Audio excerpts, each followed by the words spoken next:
Dear guests, ladies and gentlemen, welcome to this pre-lunch or during the lunch panel.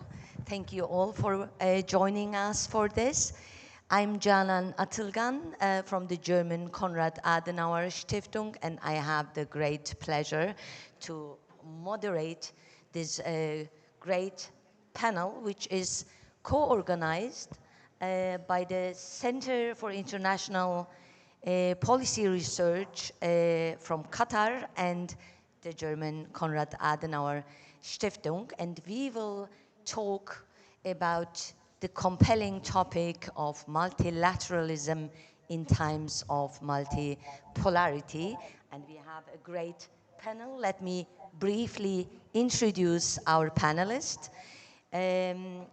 Her Excellency, Dr. Vjosa Osmani, President of the Republic of Kosovo. Thank you for joining us today.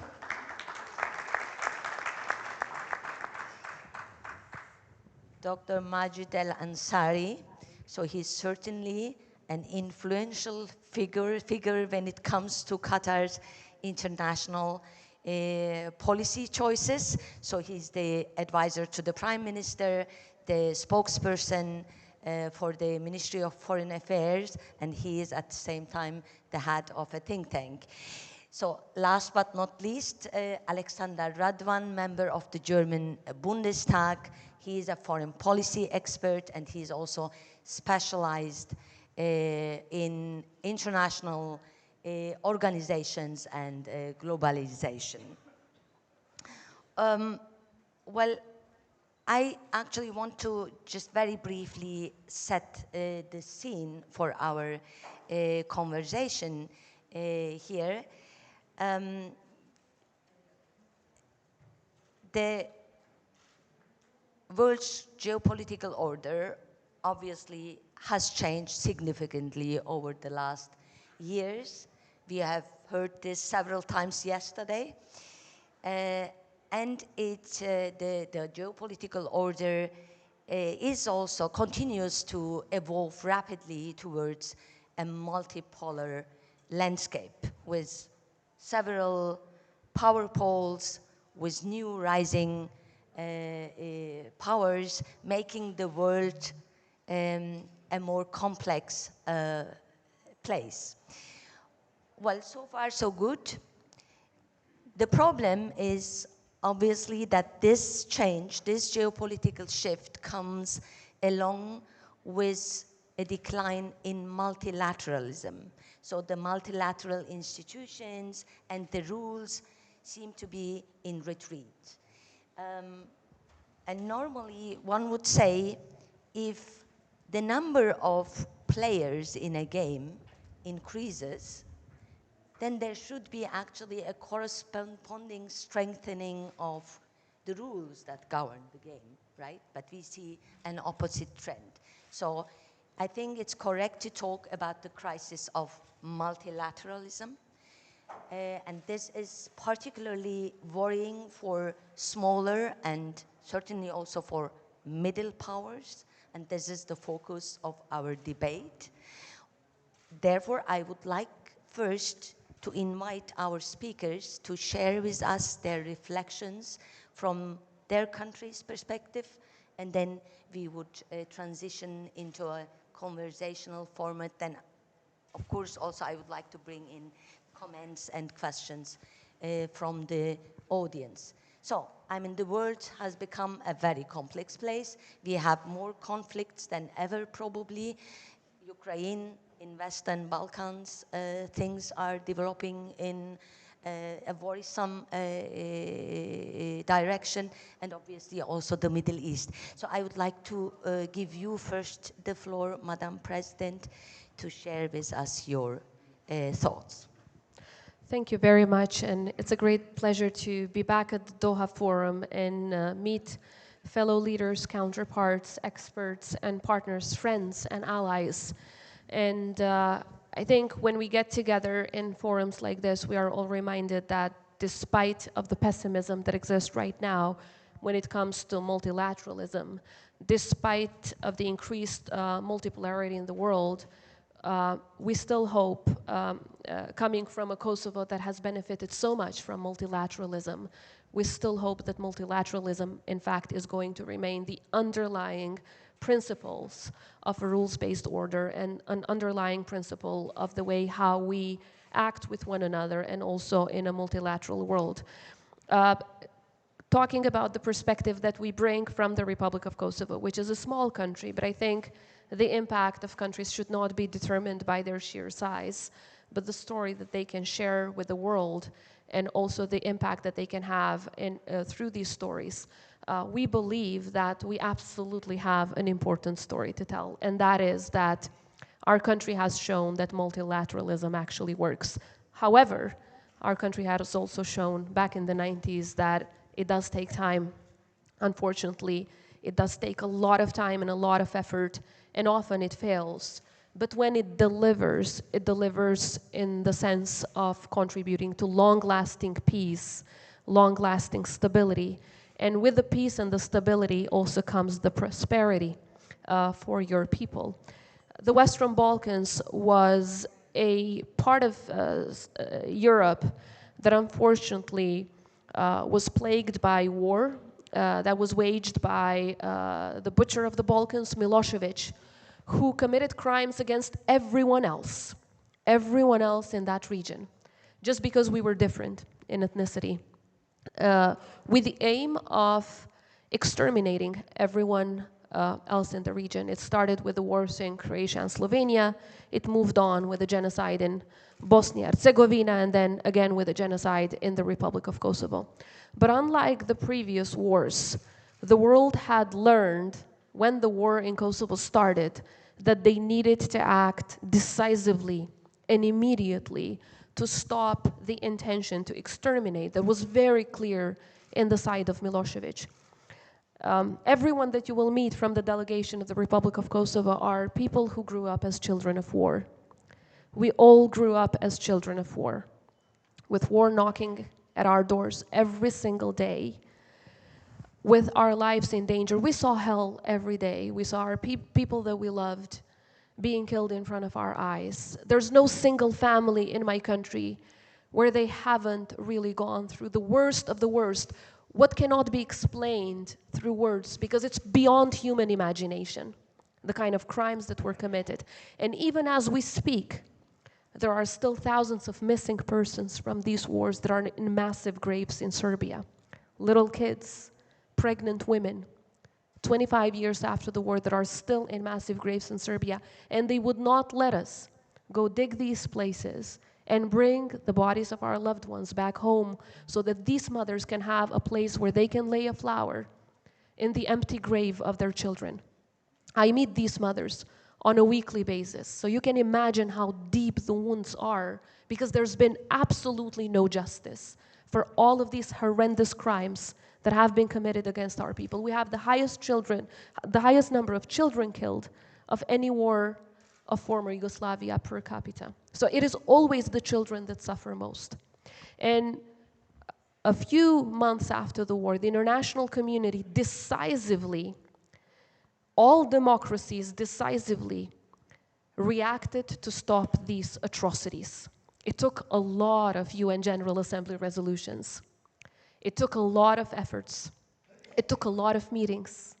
It took a lot of countries never giving up, like Qatar is now not giving up, in making sure that humanity and the lives of innocent people are what matters most in finding a solution. And after a lot of suffering, multilateralism prevailed. And the world came and saved our lives.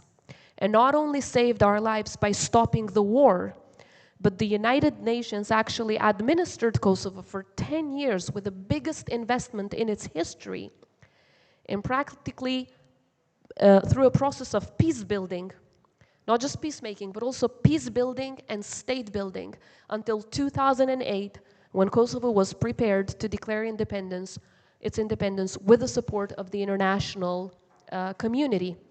Now, it was not just, some might think that Kosovo achieved what it achieved because of the support of the Western powers only. No, it was not just the Western powers. It was also friends and countries from this region that came to our support and gave us a helping hand in rebuilding our lives right after the war, where everything was destroyed. So we had to build our lives and our country from the ashes. And today Kosovo is a testament to what democracies, to what countries that put humanity first can achieve when they stand together for these values. What they can achieve when they don't close their eyes to the suffering of others.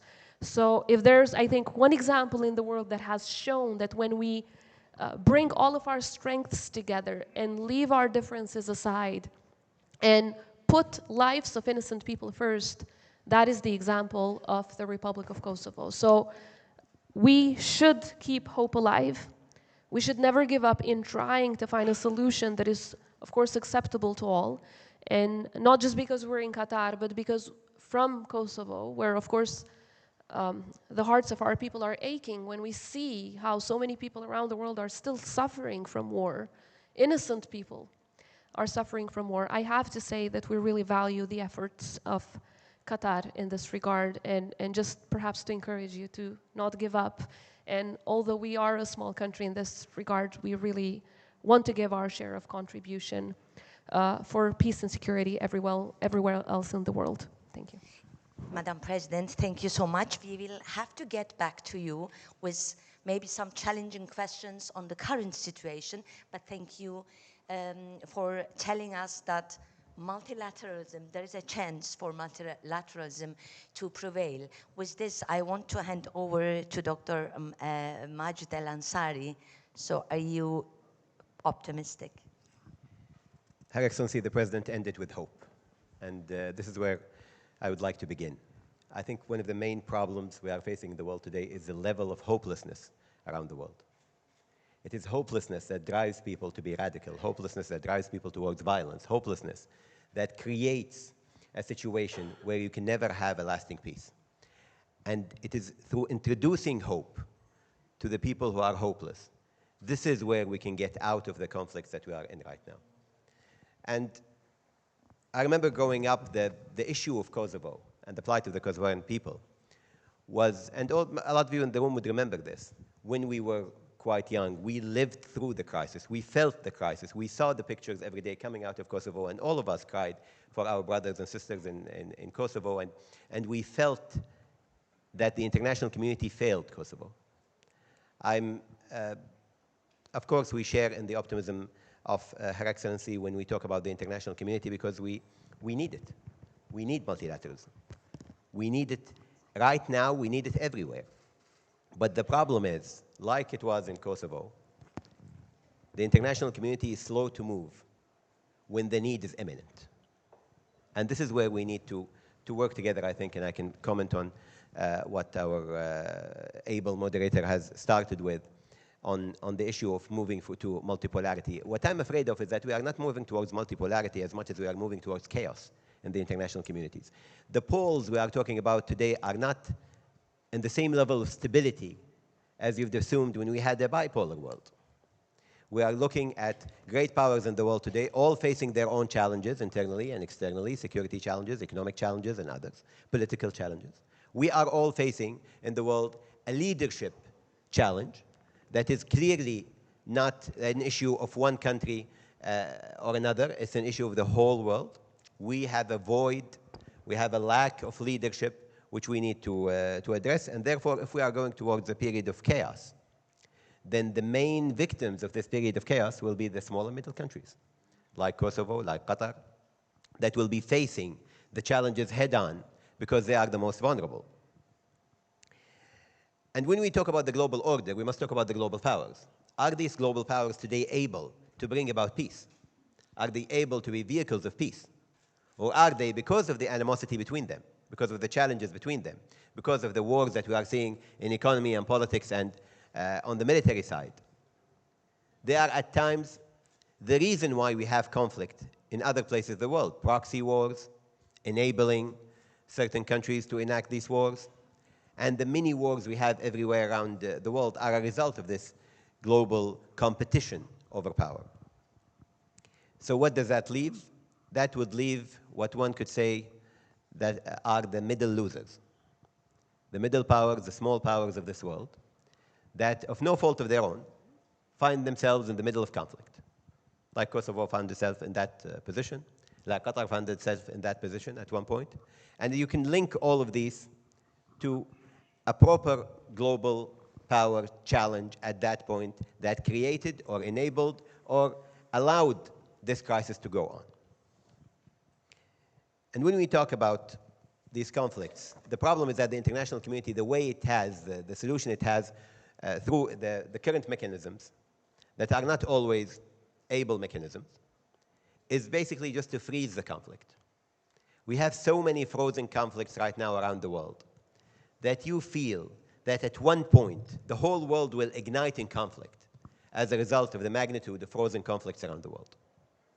I know our moderator said that she would discuss this with Her Excellency the President, but we are all, of course, concerned with what's happening in that region of the world, what's happening in the Middle East, what's happening in Africa now with the political instability there, what's happening in Southeast Asia. All of this is adding up. I mean, I don't know if anybody was keeping tally, but I think this point is where we are at the most level of these frozen conflicts at the same time going on and slowly increasing. This is even more worrying than the situation of the world pre the Great War and the Second World War. We are at a situation where we're all living in a pressure cooker that is about to explode any minute. So, with this very pessimistic opening, what should we do? Well, first, I want to comment on something that Her Excellency the President said.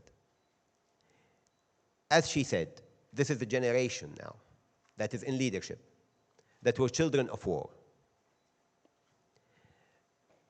Right here in the panel, we have with us a president of a country that was a child of war. And instead of being radicalized, instead of being marginalized, she is now leading her people effectively within the international community. This is the model that we should apply to all children of war around the world. Imagine if you were a child today in Gaza. Scores of your family are dying. Those who are left alive are dying out of hunger, out of simple fever. What will create your mindset as you are growing up? It's certainly not going to be prosperity, a hope for the future. It's going to be the need for revenge. And this is what we need to address as an international community. How to give hope, as Her Excellency said, to hopeless people. How to recreate these children of war into politicians, into businessmen, into academics, into people who will build the peace beyond the conflict. And this cannot be done through just waiting for the great powers, waiting for the international community, waiting for the United Nations to do something. We've been living in this world now, the post-Second World War world, and we have seen very clearly that it is ineffective in ending conflict when it needs to end, which is before it begins. The international community jumps in after we have genocide and after both parties of the conflict are tired of the conflict. And at that point, we have already created a generation which might end up being the second and third and fourth iterations of violence. And therefore, there's a need for someone else to do something. And this is where we come in, the small and medium countries around the world. Those who are not party to the great power complex. Those who are not part directly of the competition between these great powers. It is our role to jump in and our role to do what is needed to safeguard against conflict. And a lot of people, ask, and it's a valid question, why would a country like Qatar, a prosperous, very small country in the Middle East, in a turbulent neighborhood, why would it jump into all of these issues, mediating between Iran and the United States, between Hamas and Israel, mediating in Afghanistan, mediating in Africa, in Lebanon, in Syria? Well, the answer to that is very simple, because no one else would do it. Believe me, if you ask our leaders, if you ask people in the foreign ministry where I work, Would you like for another country to take over these responsibilities? Of course we would. I can tell you our mediators haven't had a day off since this conflict started. And it's frustrating for all of us who are working within the system in a very small country with a very small population. The population of Qatar is no more than 340,000, the nationals. And we have to mediate in 10 different settings, so you can imagine, the lack of capacity, the lack of people. But there's a belief in Qatar that if we drop the ball, nobody else will pick it up. And this is why we are doing what we are doing. And this is why we want to continue doing this. And we need partners in the world who understand the challenges of war, who understand the post-war world and how to deal with it. And therefore, working south to south, working small and medium countries towards peace is very important. Do we have hope in the international community? Do we have hope in multilateralism? We can't afford not to have hope in multilateralism. This is the only choice in front of us. We can't afford to leave this to its own devices, leave it to the great powers to solve it, because it will affect us, it will affect our peoples. We might seem distant from the international community, as in very few people in parts of the world that are not necessarily always under the spotlight. But we will be in the spotlight when the conflict comes to our doors, and it will. And therefore, it is a need for all of us to work together. We've been working through the Center for International Policy Research with the Konrad Adenauer Stiftung and other organizations to bring about ideas on how we can develop this further and bring it to our decision makers. But let me end with saying that if we don't bring hope to people without it, then we risk losing hope for the future. Thank you so much. So without rules, there are certainly no models that can be applied anywhere. So it's about rules, and Germany is one of the countries that has always defended the so-called, or the now past rules-based order. Mr. Radwan, so we have heard, or we had in Germany, we have been having in Germany the debate about Zeitenwende, about the challenges to the rules-based order. So what's Germany doing about it? Let me first of all start with, you spoke about hope for the future, perspective for the future. As member of the German Bundestag in the Foreign Affairs and European Committee, as former member of the European Parliament, I just want to bring in a positive signal, and this is the European Union. From Germany coming up, we had 2 world wars. And it was a tremendous, horrible situation for the people in Germany and in Europe. And we had then political leaders in Europe who started a project which had the headline, Nie wieder, never again war. And this was the starting point of the European Union, which was very successful developing, which Kosovo has now applied for to join it. And I think if there is a political will in the member states, and in Germany we had also the support, of course, of a superpower like the US. If you have spoken to my grandfather from my mother's side, who was in Russia, who was in Italy fighting, and you would have asked him, could you imagine that your grandson will be once together in a parliament with people from France, from UK, from Poland? He would have said after the war, this is impossible. And this has happened. And therefore, I think if you speak about hope, we all together have to work about that the political leaders, that we get political leaders, that we identify political leaders who are willing to go this process in their countries to be successful. And when you speak about Zeitenwende in Europe, this is very important for us in Europe Because with the Russian-Ukraine war, for us, war is really back again from Russia.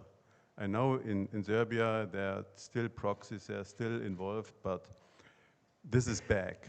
And this means for us in Germany and in Europe that, of course, on the one side, and the superpowers till now have been not be seen very positive, we know without the US in Europe, the situation would be totally different.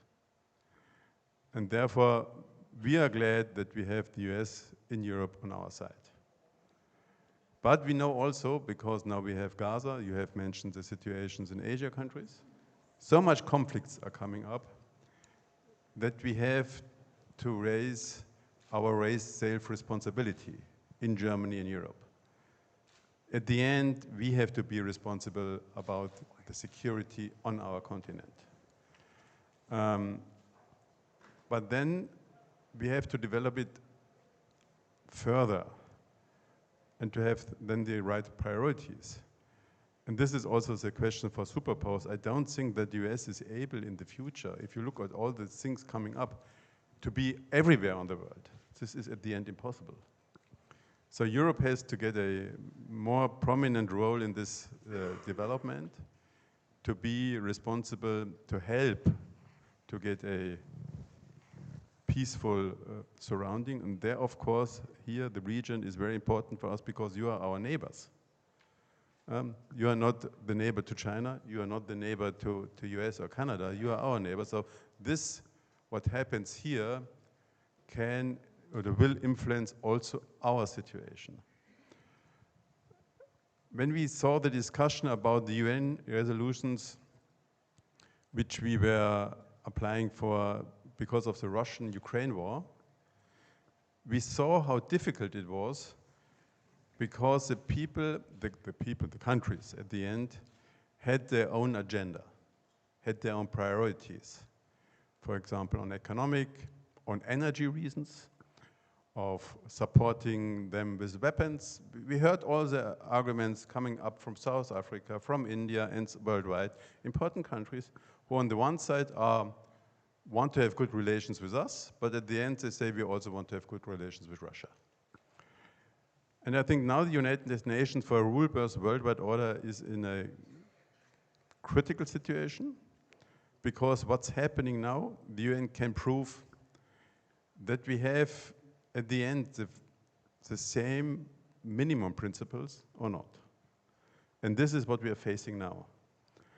And if you especially look at the small countries, and in this situation, I would say Germany is maybe not the smallest country, but it's not a big country in the world, or the European Union should develop in this direction.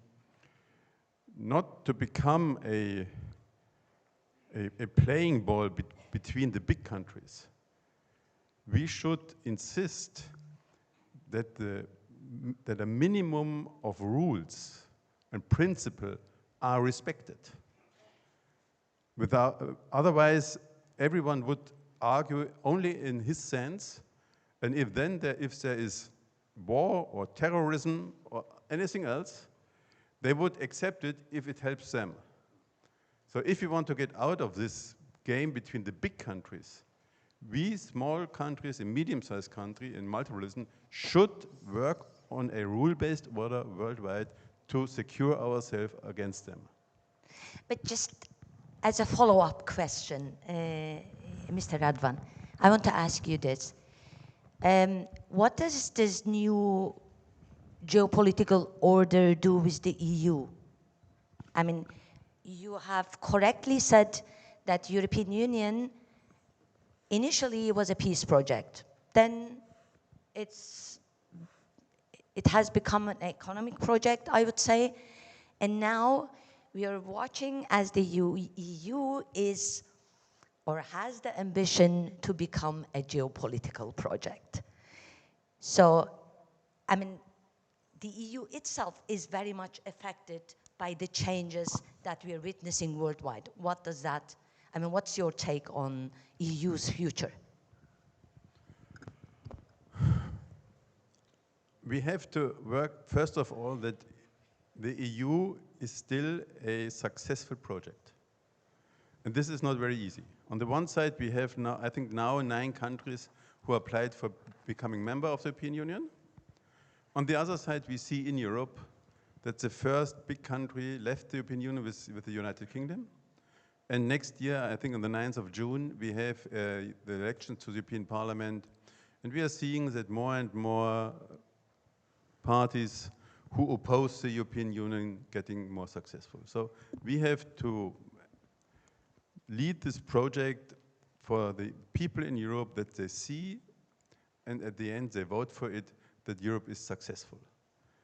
When I said it was a peace project, that means peace in Europe. Peace, not that we don't have war between Germany and France, not between Germany and Poland, not between Germany and Italy or UK. This approach was not to be some organization who brings peace to the world. So the next step is that we work together and make the next decisions with the European Union. But when I speak now European Union, I speak also about the member states, because the foreign affairs policy, the defense policy is still in the responsibility of the member states. But we together have to work together that we support Ukraine, that we do everything that we get peace on our continent, that we grow up beside the Americans to get more responsibility for ourselves on our continent. And then the next step is to help and to work on it that we get peace in the neighborhood. And this is this region here. Dr. Majid, I want to ask you the same question. Geopolitical Europe, good news, bad news? How does Europe look, you know, from here? Well, from with the our Gulf? partners here, of course, it's good news. That's, but I have to say that while, well, I mean, coming from Qatar, while Germany is not necessarily a grand power or a big power, but it's Europe that is one of the great powers of this world. And the more unified Europe when it comes to its positions in the world, the more unified Europe when it comes to its role in international peace and security, is certainly a great power that we need in the world today. Because we have always worked with our European partners on a lot of issues regarding development, humanitarian assistance, aid, mediation. All of these issues were always championed by the Europeans. They were not necessarily championed by other great powers around the world. But it's sometimes disagreements in Europe that result in weakening the European position. And when we look, and this conflict is a good example of this, when we look at what's happening in Gaza today and the conflict over how to characterize what's happening and how to deal with it, and should we call for a ceasefire or not within Europe, has limited the capacity of Europe to be influential in this conflict. And that has been a sign of the time. And as my friend Radwan said, at the end, this is up to the member states. You know, at one point, I remember when I was doing my bachelor's, discussions were around the European Constitution, a unified European Constitution. And the idea was that you would be moving to a more unified version of Europe. Today, of course, with what is happening and with the calls for secession away from the European Union and what happened with the UK, that is no longer the case. That momentum does not carry. But we still need a unified Europe. But not only a unified Europe, we need a unified Arab world. We need, you know, the ASEAN are a very good example of international groupings that would be very influential. And that's what we need. We need more countries, small and medium countries, to lump together, create new great powers through the unions that will happen and the you know, building upon the agreements that they build within their own respects. And this is where the model, as Alexander said, the model of the European Union is very important. I mean, Europe was the Middle East of its time. You know, it produced all the conflict around the world, right? Whether it be through colonialism, whether it be through the, you know, the schisms within Europe itself, most of the major conflicts came out of Europe. And today, I'm glad that we are speaking about war returning to Europe, because that means that we have had half a century of absolutely no war in Europe. And that proves the concept of that when small and medium countries work together, they can produce peace. Yes, we are now at a very difficult position, but the peace in Europe, in most of Europe, still holds. And this is very important. And it's the unity in Europe in supporting Ukraine that has helped avert this becoming a Europe-wide crisis. And this is what we need right now here in our region. We are glad that through the Arab Muslim Summit that happened in Riyadh, we presented a unified voice.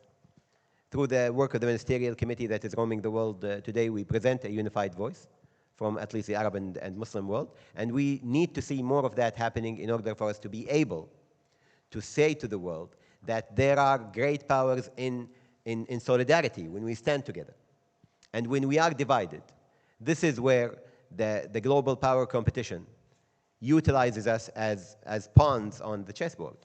When we are together as regions, you know, the African Union, the ASEAN, the Arab League, and the Organization of Islamic Countries, all of these institutions, and the European Union, all these institutions, when they work together, this is where we can guarantee peace and security around the world. Let me ask you, Madam President, so let's a bit try to zoom into the Western Balkans. We have seen some flare-ups, violent flare-ups with Serbia, at the border with Serbia. And it was due to the US interference that an escalation could be prevented. So, but would you also rely on Europe if we are going to see more tensions? I remember that you accused Serbia of following Putin's plan in destabilizing the Western Balkan. So is the European Union doing enough to prevent it? Perhaps just on the topic that was touched upon by the previous two speakers, I think maybe an alliance of small countries would be a good idea for a new organization that would bring all of us around the table on shared values and would increase the capacity of our voice in dealing with some of the common challenges the world is facing right now. Okay, so it's back. So maybe the big countries has got my mind. But look, what happened on the 24th of September at the north of Kosovo in the border with Serbia was not a flare-up with Serbia. No, it was not something between Kosovo and Serbia. We cannot fall into the trap of both-sidism. There are no both sides here. There was a clear aggressor and a clear victim. So at 4 a.m., Serbia brought in its paramilitary forces, which it had trained, it had financed, it had given them military-grade weapons, and given them, most importantly, ordered, which are confirmed by both local and international investigation, ordered them to commit an act of aggression against the Republic of Kosovo with the clear aim of annexing the north of Kosovo based on Putin's model. So this is not just an accusation. Everything that we have, you want me to change it? Everything that we have confiscated from the weapons that these paramilitary forces brought in, to the drone footage, to the documents they left behind, to the phones that they left behind, everything confirms that this was an act of aggression based on all criteria of international law. They don't even hide it, by the way. They openly finance these terrorist groups. They openly train these paramilitary groups. They openly support them. Now, many of these terrorists are in Serbia, given all of the political support that they need from the president of Serbia, who used to be Milosevic's propaganda ministers, from all the people in former Yugoslavia at that time. Milosevic picked this one guy to be his propaganda minister during the genocides in Bosnia and Kosovo. So what we need to understand at this point is all the wars in the world, especially if we're talking from Second World War onwards, give us an important history lesson, and that is appeasement of dictators who want war can never work. Their appeasement can never contribute to long-lasting peace. And what we've seen from the European Union, unfortunately, was an active appeasement policy towards Vučić, the president of Serbia. So for years, he would attack and attack and attack, and he would get away and get away and get away with it. Because there was hope that they would separate him from Russia, which he looks at, looks up to, and bring him closer to the European Union, which would be great news for all of us. What I always say is that when Serbia joins the European Union, that would also be a great day in the history of Kosovo. Because we want them to join the European Union, to believe in peace, to work for peace, to work for good neighborly relations, to work for prosperity, to move on, rather than try to drag us all back to the past. Despite that they never asked for an apology, compared to what Germany did.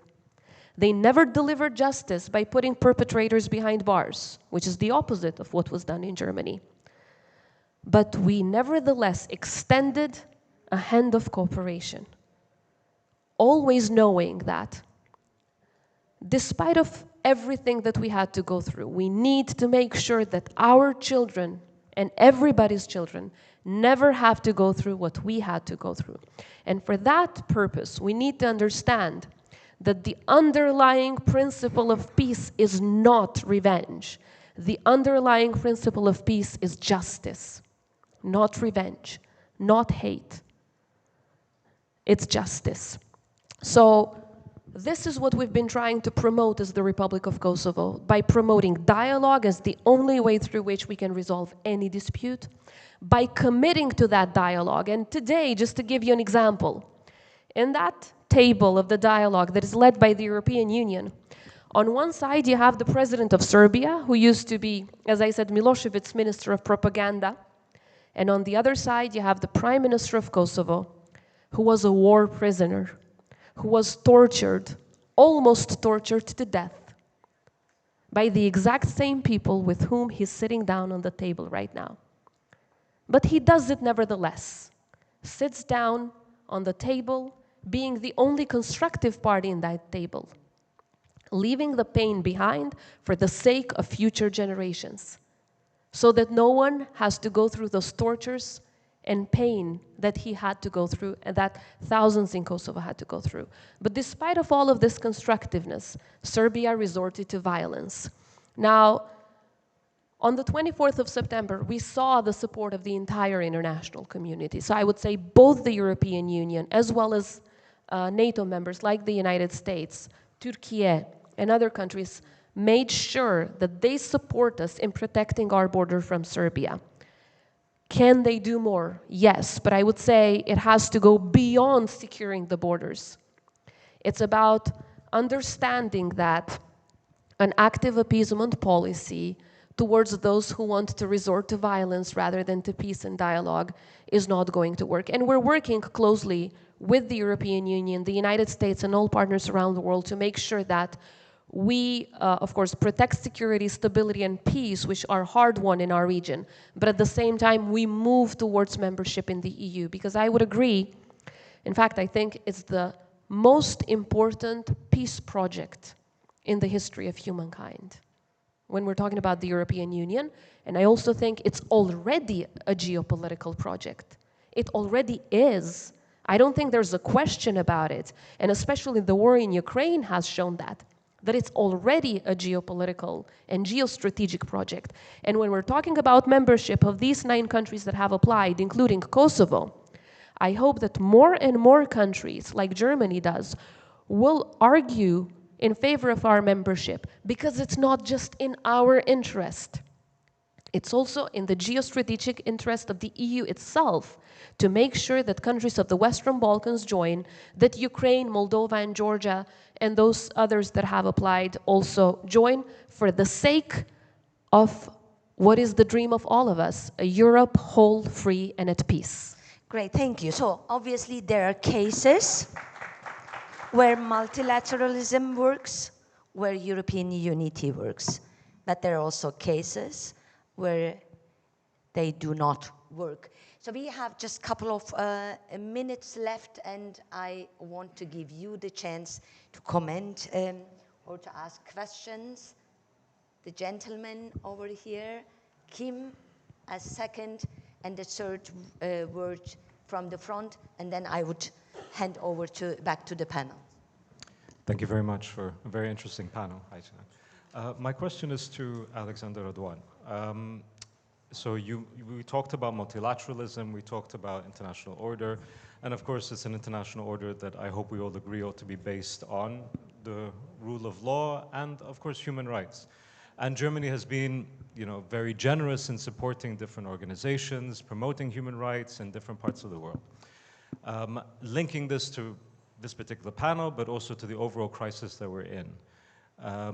Germany recently cut a lot of funding to Arab human rights organizations because they supported a ceasefire in Gaza and supported BDS.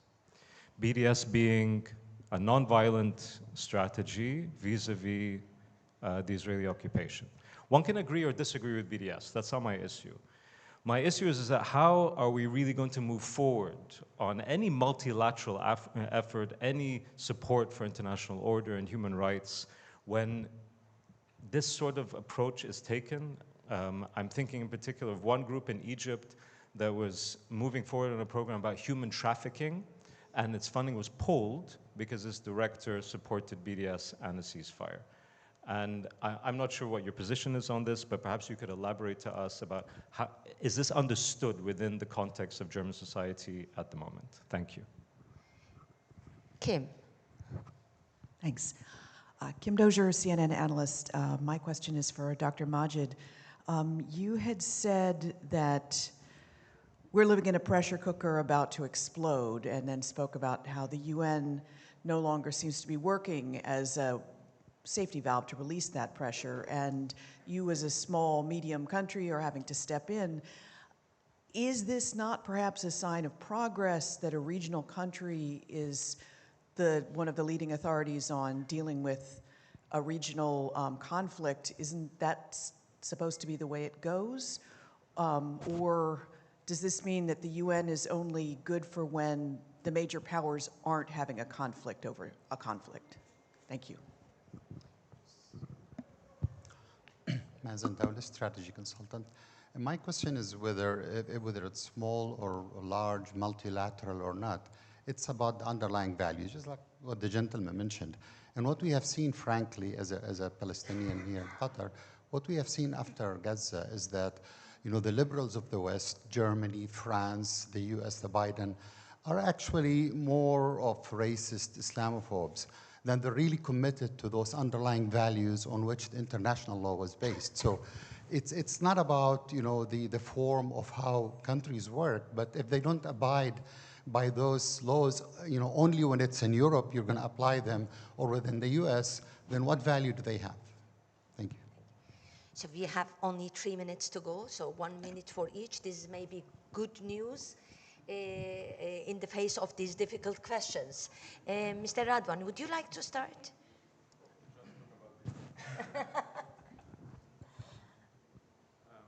Maybe I can combine the first and the final question. I think, as far as I'm informed about the funding for the organizations, this is a first reaction about what we have seen in communication. At the end, I think we have to check it, have to see what has happened, and then we have to think about it, how we can continue, because this cutting does not mean that Germany won't be involved in such funding in the future. The question is to whom it goes and what are they doing with it. And if you speak to the final questions about the values and the finger pointing, let's say, I started my presentation today with the history of the European Union, because we had on both sides, especially between France and between Germany, with Charles de Gaulle and with Konrad Adenauer, political leaders who want to overcome.